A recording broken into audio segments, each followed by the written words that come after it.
Let me now share about what we know about this novel coronavirus.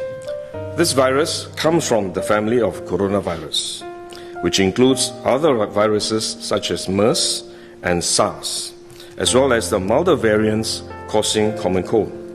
The medical consensus at this moment is that the novel coronavirus is more transmissible but appears less deadly than SARS. Evidence suggests that the rate of human-to-human transmission of this virus appears to be higher than that of SARS.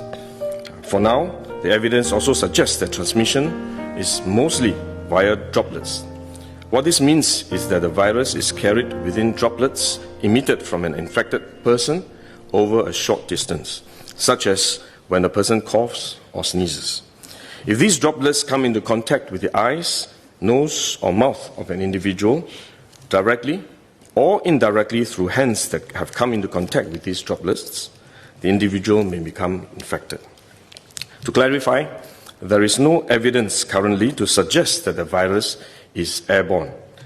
There are other viruses, such as the chickenpox, which can easily be transported via air currents and do not require droplets to contact the eyes or nose.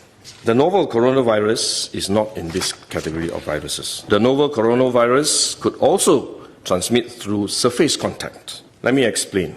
When a person sneezes or coughs, the droplets fall onto the surfaces of tables and chairs, and the virus may remain alive for up to a few days.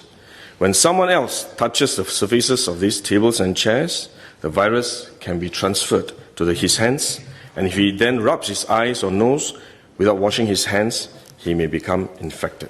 So we should wash our hands.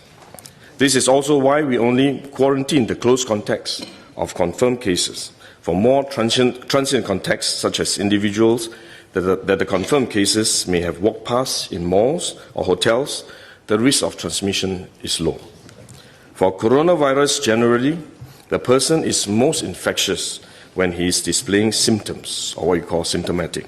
And this is likely to be the case for the novel coronavirus as well. There is evidence of limited spread from a person without symptoms during the incubation period. However, this form of transmission may be uncommon and has so far involved isolated cases only. At this point, the evidence still points towards higher transmissibility when the person is displaying symptoms. As such, medical professionals, both overseas and in Singapore, have advised that the most effective way that we can protect ourselves is to practice good personal hygiene. We should regularly wash our hands with soap and water and avoid touching our face with our hands.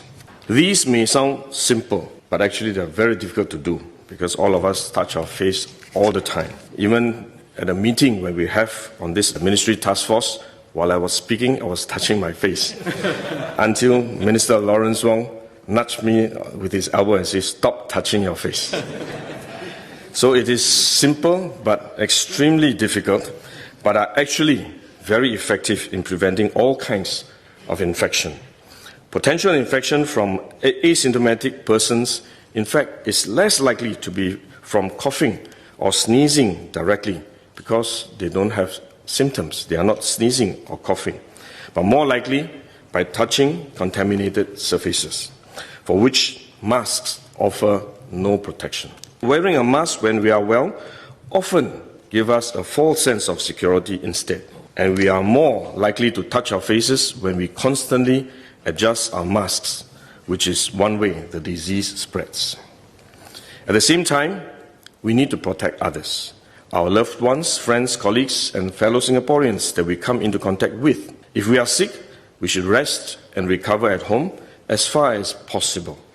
If we do need to go out to see a doctor, for example, we should wear a surgical mask to protect others. So this is when mask is needed, when we are unwell and have to go out.